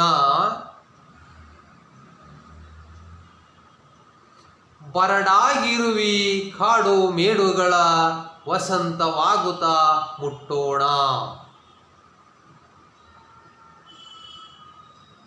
ಬರಡಾಗಿರುವಿ ಕಾಡು ಮೇಡುಗಳ ವಸಂತವಾಗುತ್ತಾ ಮುಟ್ಟೋಣ.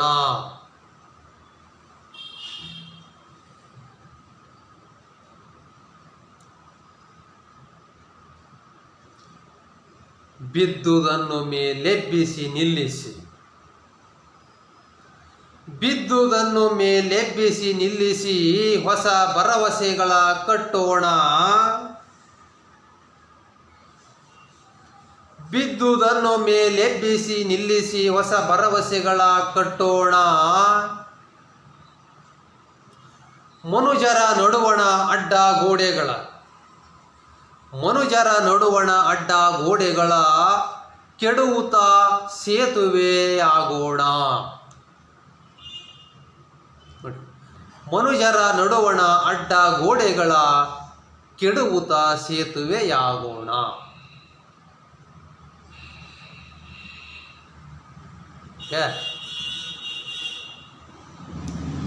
ಮತಗಳೆಲ್ಲವೂ ಪಥಗಳು ನೋಡಿ, ಮತಗಳೆಲ್ಲವೂ ಪಥಗಳು ಎನ್ನುವ ಹೊಸ ಎಚ್ಚರದೊಳು ಬದುಕೋಣ.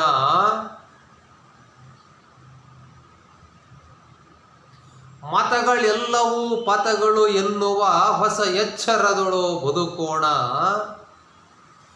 ಮನುಜರ ನಡುವಣ ಅಡ್ಡ ಗೋಡೆಗಳ, ಮನುಜರ ನಡುವಣ ಅಡ್ಡ ಗೋಡೆಗಳ ಕೆಡುವುತ ಸೇತುವೆಯಾಗೋಣ. ಇಷ್ಟು ಸುಂದರವಾದ ಸಾಲುಗಳು ಮಕ್ಕಳೇ, ಹೌದಾ? ಹಾಗಾಗಿ ಪದ್ಯ ನಿಮಗೆ ಓದಲಿಕ್ಕೆ ಕಷ್ಟ ಆಗೋದಿಲ್ಲ. ಹೊಸಗನ್ನಡ ಪದ್ಯ ತುಂಬ ಸೊಗಸಾಗಿದೆ, ಮೀನಿಂಗ್ಫುಲ್ ಆಗಿದೆ, ಅರ್ಥಪೂರ್ಣವಾಗಿರ್ತಕ್ಕಂಥ ಪದ್ಯ. ಓಕೆ, ಇಷ್ಟು ನಿಮಗೆ ಮೊದಲನೇ ಒಂದು ಪದ್ಯ ಪಾಠ ಇದೆ. ನಾನು ಇದಕ್ಕೆ ಸಂಬಂಧಪಟ್ಟಿರ್ತಕ್ಕಂಥ ಎಲ್ಲ ಡೀಟೇಲ್ಸನ್ನು ನಿಮಗೆ ಹೇಳ್ತಾ ಹೋಗ್ತೀನಿ. ಪ್ರತಿ ಸಾಲ್ ಬೈ ಸಾಲ್ ನಿಮಗೆ ಲೈನ್ ಬೈ ಲೈನು ನಿಮಗೆ ಮೀನಿಂಗನ್ನು ಹೇಳ್ತಾ ಹೋಗ್ತೀನಿ. ಈಗ ನಾವು ಓದಿದ ತಕ್ಷಣ ನಿಮಗೆ ಅರ್ಥ ಆಗಲಿಲ್ಲ, ಅರ್ಥ ಹೇಳಿದ್ರು ಭಾಳಷ್ಟು ಜನರಿಗೆ ಅರ್ಥ ಆಗೋದಿಲ್ಲ, ಅದು ಬೇರೆ. ಯಾಕೇಳಿ, ಪಾಠದ ಕಡೆ ಗಮನ ಇಟ್ಟು ಕೇಳಿದ್ರೆ ಅರ್ಥ ಆಗ್ತದೆ. 4 ಸಾಲು ಪದ್ಯ ಇದೆ ಅಂತ ಅಂದ್ಕೊಂಡು ಸುಮ್ಮನಿರಬೇಡಿ, ಇದ್ರಲ್ಲಿ ಭಾಳ ಅರ್ಥ ಇದೆ. ನಿಮಗೆ ಅದರ ಸಂಪೂರ್ಣ ಅರ್ಥವನ್ನು ಆ ಡೀಟೇಲ್ಸೇ ನಾನು ಹೇಳ್ತೀನಿ ಲೈನ್ ಬೈ ಲೈನ್. ಮೊದಲು ಇಷ್ಟನ್ನು ಸರಿಯಾಗಿ ಓದುವುದನ್ನು ಅಭ್ಯಾಸ ಮಾಡ್ಕೊಳ್ಳಿ ಮನೇಲಿ ಮಕ್ಕಳೇ. ಓದುವುದು ಮನೆಯಲ್ಲಿ ಒಂದು 2-3 ಸಾರಿ ಈ ಪ್ರಕ್ರಿಯೆಯನ್ನು ಮಾಡಿ ಲೈನ್ ಬೈ ಲೈನ್ ಬರೆದಿಟ್ಕೊಳ್ಳಿ. ಇಷ್ಟು 16 ಸಾಲಿದೆ, 16 ಸಾಲಿದೆ ಪದ್ಯ. ಮನಸ್ಸು ಮಾಡಿದ್ರೆ ಪುಸ್ತಕ ಇಲ್ಲ ಅಂದ್ರೂ ಸಹಿತ ನೀವು ಬರೆದಿಟ್ಕೊಬೋದು, ಬರ್ಕೊಳ್ಳಿ. ಈ ಪದ್ಯದಲ್ಲಿ ನಿಮಗೆ ಕೊನೆ ಪಕ್ಷ ಪರೀಕ್ಷೆಯಲ್ಲಿ 4ರಿಂದ 5 ಅಂಕದ ಪ್ರಶ್ನೆಗಳು ವಾರ್ಷಿಕ ಪರೀಕ್ಷೆಗೆ ಬರ್ತದೆ. 4ರಿಂದ 5 ಅಂಕದ ಪ್ರಶ್ನೆಗಳು. ಪದ್ಯ ಪಾಠವನ್ನೇ ಬರೀಲಿಕ್ಕೆ ಕೇಳ್ಬೋದು, 4 ಅಂಕದ ಪ್ರಶ್ನೆ. ಅದಕ್ಕೆ ಸಂಬಂಧಪಟ್ಟಂಗೆ ಒಂದು ಪ್ರಶ್ನೆ ಯಾವುದಾದ್ರೂ ವ್ಯಾಕರಣಾಂಶ ಕೇಳ್ಬೋದು, ಇಲ್ಲ ಕವಿ ಪರಿಚಯ ಕೇಳಿ ಮತ್ತೆ ವ್ಯಾಕರಣಾಂಶಗಳು ಕೇಳ್ಬೋದು, ಇಲ್ಲ 1 ಅಂಕದ ಪ್ರಶ್ನೆ ಕೇಳ್ಬೋದು, ಇಲ್ಲ 2 ಅಂಕದ ಪ್ರಶ್ನೆ ಕೇಳ್ಬೋದು, ಇಲ್ಲ ಸಂದರ್ಭ ಸಹಿತ ಸ್ವಾರಸ್ಯ ಕೇಳ್ಬೋದು, 3 ಅಂಕದ ಒಂದು ಸಂದರ್ಭ ಸ್ವಾರಸ್ಯ ಕೇಳ್ಬೋದು. ಹಾಗಾಗಿ ಬಹಳ ಅರ್ಥಪೂರ್ಣವಾಗಿ ಬರೀಬೇಕಾಗುತ್ತೆ. ಹೇಳಿದ್ದನ್ನು ಸರಿಯಾಗಿ ಕೇಳಿಸ್ಕೊಳ್ಳಿ. ಇವತ್ತಿನ ಈ ತರಗತಿಯಲ್ಲಿ ಕವಿ ಪರಿಚಯ ಹಾಗೂ ಅದಕ್ಕೆ ಸಂಬಂಧಪಟ್ಟಿರ್ತಕ್ಕಂಥ ಪೂರಕವಾದ ಮಾಹಿತಿ, ಸಂಕಲ್ಪ ಅಂದ್ರೆ ಏನು, ಜೊತೆಗೆ ಪದ್ಯವನ್ನು ಹೇಗೆ ಓದಬೇಕು ಅನ್ನೋದನ್ನು ಸರಿಯಾಗಿ ತಿಳ್ಕೊಂಡಿದ್ದೀರ ಮಕ್ಕಳೇ, ಕೇಳಿಸ್ಕೊಂಡಿದ್ದೀರ ಅಂಥೇಳಿ ಅನ್ಕೊಂಡಿದ್ದೀನಿ. ಹಾಗಾಗಿ ನೀವು ಮನೆಯಲ್ಲಿ ಒಂದು 4-5 ಸಾರಿ ಈ ಪದ್ಯವನ್ನು ಓದಿ, ಅರ್ಥ ಆಗ್ತದೆ. ಓಕೆ, ಮುಂದಿನ ತರಗತಿಯಲ್ಲಿ ನಿಮಗೆ ಇದರ ಸಂಪೂರ್ಣ ಅರ್ಥವನ್ನು ಹೇಳ್ತಾ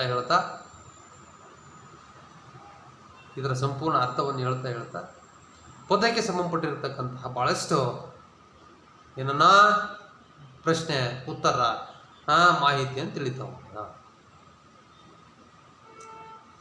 ಹಾಗಿದ್ರೆ ಒಂದು 4 ಪ್ರಶ್ನೆಗಳನ್ನು ಬರ್ಕೊಳ್ಳಿ ಮಕ್ಕಳೇ, ಗೃಹಪಾಠವಾಗಿ ಬರ್ಕೊಳ್ಳಿ. ನಾನು ನೋಡ್ತೀನಿ, ಸುಮ್ಮನೆ ಪ್ರಶ್ನೆ ಕೊಟ್ಟು ಬಿಡೋನಲ್ಲ, ನನಗೆ ಗೊತ್ತು ನಿಮಗೆ ಕೊಡ್ತಾ ಬೀಳ್ತಾವೆ. ಪ್ರಶ್ನೆ ಬರ್ಕೊಳ್ಳಿ. 1 ಅಂಕದ ಪ್ರಶ್ನೆ ಅಂತ ಬರ್ಕೊಳ್ಳಿ, ಪರವಾಗಿಲ್ಲ. ರಾಷ್ಟ್ರಕವಿ GS ಶಿವರುದ್ರಪ್ಪನವರು ಜನಿಸಿದ ವರ್ಷ ಯಾವುದು? ಸಿಂಪಲ್ ಆಗಿ ಬರುತ್ತೆ. ಪ್ರಶ್ನೆ 1 ಗೃಹಪಾಠ. ರಾಷ್ಟ್ರಕವಿ GS ಶಿವರುದ್ರಪ್ಪನವರು ಜನಿಸಿದ ವರ್ಷ ಯಾವುದು?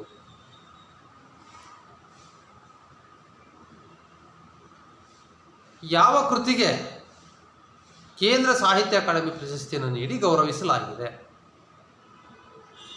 ಯಾವ ಕೃತಿಗೆ GS ಶಿವರುದ್ರಪ್ಪನವರಿಗೆ ಯಾವ ಕೃತಿಗೆ ಕೇಂದ್ರ ಸಾಹಿತ್ಯ ಅಕಾಡೆಮಿ ಪ್ರಶಸ್ತಿಯನ್ನು ನೀಡಿ ಗೌರವಿಸಲಾಗಿದೆ? ಬರ್ಕೊಂಡ್ರ? 2ನೇ ಪ್ರಶ್ನೆ. 3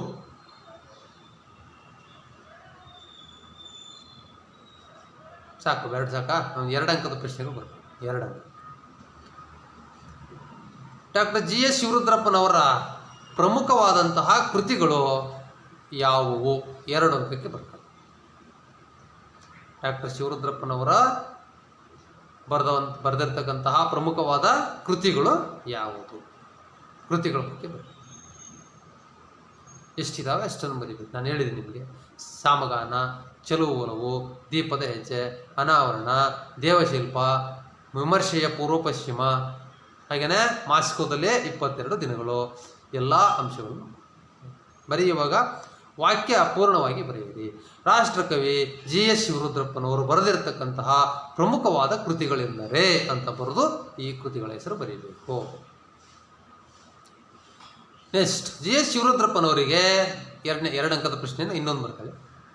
GS ಶಿವರುದ್ರಪ್ಪನವರಿಗೆ ಸಂದಿರುವ ಪ್ರಶಸ್ತಿಗಳು ಯಾವುವು? GS ಶಿವರುದ್ರಪ್ಪನವರಿಗೆ ಸಂದಿರುವ ಪ್ರಶಸ್ತಿಗಳು, ಸಂದಿರುವ ಮೀನ್ಸ್ ನೀಡಿರುವ, ಬಂದಿರುವ ಪ್ರಶಸ್ತಿಗಳು ಯಾವುವು? 1 ಅಂಕದ 2 ಪ್ರಶ್ನೆ, 2 ಅಂಕದ 2 ಪ್ರಶ್ನೆಗೆ ಮಕ್ಕಳೇ ಮನೆಯಲ್ಲಿ ಉತ್ತರ ಬರೀಬೇಕು. ಬರೆದು ನೆಕ್ಸ್ಟು ಶಾಲೆಗಳು ಸ್ಟಾರ್ಟ್ ಆದಮೇಲೆ ನನಗೆ ನೀವು ತಲುಪಿಸಿ, ನಾನು ನಿಮಗೆ ಕರೆಕ್ಷನ್ ಮಾಡಿಕೊಡ್ತೀನಿ. ಇಲ್ಲಿ ನಾವೆಲ್ಲರೂ ಸಹಿತ ಅನಿವಾರ್ಯವಾಗಿ ಈ ಆನ್ಲೈನ್ ಕ್ಲಾಸಸ್ಗಳಲ್ಲಿ ಇವತ್ತು ಕಲಿತಕ್ಕಂಥ ಒಂದು ಅನಿವಾರ್ಯತೆ ಇದೆ ಮಕ್ಕಳೇ. ಬೇಸರ ಮಾಡ್ಕೋಬೇಡ್ರಿ, ಸಾಧ್ಯವಾದಷ್ಟು ಬೇಗ ನೀವೆಲ್ಲ ಮೀಟಾಗಿ ಪಾಠಗಳನ್ನ ಕೇಳೋಣ. ನಾವು ಪಾಠ ಹೇಳ್ಕೊಡ್ತೀವಿ, ಹೆದರ್ಕೊಂಬೇಡ್ರಿ. ಈಗ ನಿಮಗೆ ಮೊದಲನೇ ಪದ್ಯ ಇದು ಈ ವರ್ಷಕ್ಕೆ, ಸಂಕಲ್ಪ ಗೀತೆ ಅಂತಕ್ಕಂಥದ್ದು. ಕವಿ GS ಶಿವರುದ್ರಪ್ಪ ಅವ್ರ ಬಗ್ಗೆ ನಿಮಗೆ ಹೇಳಿದ್ದೀನಿ. ಓದುವುದು ಹೇಗೆ ಅಂತ ಹೇಳ್ಕೊಟ್ಟಿದ್ದೀನಿ, ಮಾದರಿ ಓದನ್ನು ಹೇಳಿದ್ದೀನಿ. ಮನೇಲಿ ಒಂದು ಸಾರಿ ಓದಿ, ಮುಂದಿನ ತರಗತಿಯಲ್ಲಿ ನಿಮಗೆ ಈ ಪಾಠಕ್ಕೆ, ಈ ಪದ್ಯ ಪಾಠಕ್ಕೆ ಸಂಬಂಧಪಟ್ಟಿರ್ತಕ್ಕಂತಹ ಸಂಪೂರ್ಣವಾದ ಮಾಹಿತಿಯನ್ನು ನಾನು ನಿಮಗೆ ಕೊಡ್ತಾ ಹೋಗ್ತೀನಿ. ಎಲ್ಲರೂ ಸಹಿತ ಮನೆಯಲ್ಲಿ ಕಾರ್ಯಪ್ರವೃತ್ತರಾಗಬೇಕು. ಸಂಕಲ್ಪ ಅಂದರೆ ಏನು ಅಂತ ಹೇಳಿದ್ದೀನಿ. ನಾವು ಯಾವುದಾದರೂ ಒಂದು ಗುರಿಯನ್ನು ನಾವು ಇಟ್ಕೊಂಡಿರ್ತಕ್ಕಂಥ ಗುರಿಯನ್ನು ತಲುಪಲಿಕ್ಕೆ, ನಾವು ಜೀವನದಲ್ಲಿ ಹಾಕೊಂಡಿರ್ತಕ್ಕಂಥ ಗುರಿಯನ್ನು ತಲುಪಲಿಕ್ಕೆ ನಾವು ಈಗಲಿಂದಲೇ ಮಾಡ್ತಕ್ಕಂತಹ ಒಂದು ಪ್ರಯತ್ನ, ಅದು ಮುಂದೆ ಫಲ ಕೊಟ್ಟವಾಗ ಆ ಸಂಕಲ್ಪ ಅಂತಕ್ಕಂಥದ್ದು ಈಡೇರುತ್ತೆ. ಮಕ್ಕಳೇ, ದಯಮಾಡಿ ನೀವು ಸಹಿತ ಈಗಲಿಂದಲೇ ಪಾಠಗಳ ಕಡೆ ಗಮನ ಹರಿಸಿ, ಪಾಠಗಳನ್ನ ಕೇಳಿ, ಎಲ್ಲ ವಿಷಯಗಳನ್ನು ಸರಿಯಾಗಿ ಆಲಿಸ್ಕೊಂಡು, ಎಲ್ಲ ಪಾಠಗಳನ್ನು ಸರಿಯಾಗಿ ಗ್ರಹಿಸ್ಕೊಂಡು, ಎಲ್ಲ ವಿಷಯಗಳ ಬಗ್ಗೆಯೂ ಮಾಹಿತಿಯನ್ನು ತಿಳ್ಕೊಂಡು ಈಗಲಿಂದಲೇ ಪರೀಕ್ಷೆಗೆ ತಯಾರಿಯನ್ನು ನಡೆಸಬೇಕು ಅಂತ ಹೇಳ್ತಾ, ನೆಕ್ಸ್ಟು ಮತ್ತೆ ನಿಮಗೆ ಇದೇ ಪದ್ಯದ ಮುಂದುವರೆದ ಒಂದು ಸಾರಾಂಶವನ್ನು ನೆಕ್ಸ್ಟ್ ಕ್ಲಾಸಲ್ಲಿ ಕೊಡ್ತೀನಿ. ಎಲ್ರಿಗೂ ಒಳ್ಳೆಯದಾಗಲಿ. ಸಾಧ್ಯವಾದಷ್ಟು ಮಟ್ಟಿಗೆ ಮಕ್ಕಳೇ ಭಾಳ ಕೇರ್ಫುಲ್ಲಾಗಿರಿ. ನಿಮ್ಮ ತಂದೆ ತಾಯಿಗಳಿಗೂ ಸಹಿತ ಭಾಳ ಆತಂಕ ಇದೆ. ಈಗಾಗಲೇ ಮಹಾಮಾರಿ ಎಲ್ಲ ಕಡೆ ಹರಡ್ತಾ ಇದೆ. ದಯಮಾಡಿ ಮನೆಯಿಂದ ಆಚೆ ಬರಬೇಡಿ ಮಕ್ಕಳೇ. ಕೈಯನ್ನು ತುಂಬ ನೀಟಾಗಿ ತೊಳೆದು, ಊಟ ಮಾಡುವಾಗ, ತಿಂಡಿ ತಿನ್ನುವಾಗ ಕೈ ಕಾಲುಗಳನ್ನು ನೀಟಾಗಿ ತೊಳ್ಕೊಳ್ಳಿ. ಬಾಯನ್ನು ಶುಚಿತ್ವವಾಗಿಟ್ಕೊಳ್ಳಿ. ದಿನಕ್ಕೆ 2 ಬಾರಿ ಪರವಾಗಿಲ್ಲ, ಏನು ತೊಂದರೆ ಇಲ್ಲ, ಕ್ಲೀನಾಗಿ ಸ್ನಾನ ಮಾಡ್ತಕ್ಕಂಥದ್ದು, ಬಟ್ಟೆಗಳನ್ನು ಕ್ಲೀನಾಗಿ ಇಟ್ಕೊಳ್ತಕ್ಕಂಥದ್ದು, ಸಾಧ್ಯವಾದಷ್ಟು ಸ್ವಲ್ಪ ಬಿಸಿಯಾದ ವಾತಾವರಣದಲ್ಲಿ ಇರ್ತಕ್ಕಂಥದ್ದನ್ನು ಮಕ್ಕಳೇ ಸ್ವಲ್ಪ ದಿವಸ ಮಾಡ್ಕೊಳ್ಳಿ. ಈಗ ಮಳೆಗಾಲ ಇರೋದ್ರಿಂದ ವಿಪರೀತವಾಗಿ ಹರಡ್ತಾ ಇದೆ. ಯಾರೂ ಸಹಿತ ಭಯ ಪಡಬೇಡ್ರಿ, ಏನು ಆಗೋದಿಲ್ಲ, ಎಂತಹ ಅನಾಹುತ ಏನಿಲ್ಲ. ನೀವು ಆದಷ್ಟು ಕೇರ್ ಆಗಿರಬೇಕು. ಮನೆಯಿಂದ ಆಚೆ ಬರೋದೇನೆ ತಂದೆ ತಾಯಿಗಳು ಹೇಳಿದ ಮಾತನ್ನು ಕೇಳಿ, ಗುರುಗಳು ಹೇಳಿದ ಮಾತನ್ನು ಕೇಳಿ ಈ ಕಾಯಿಲೆಯನ್ನು ಆದಷ್ಟು ದೂರ ಇಡತಕ್ಕಂಥ ಪ್ರಯತ್ನ ಮಾಡಿ ಆರೋಗ್ಯವನ್ನು ಚೆನ್ನಾಗಿಟ್ಕೊಳ್ಳಿ. ಆರೋಗ್ಯವೇ ಹೌದೌದು ಭಾಗ್ಯ. Yes, thank you. ಎಲ್ರಿಗೂ ನಮಸ್ಕಾರ. ಚೆನ್ನಾಗಿ ಅಧ್ಯಯನ ಮಾಡಿ ಮಕ್ಕಳೇ. ಓಕೆ.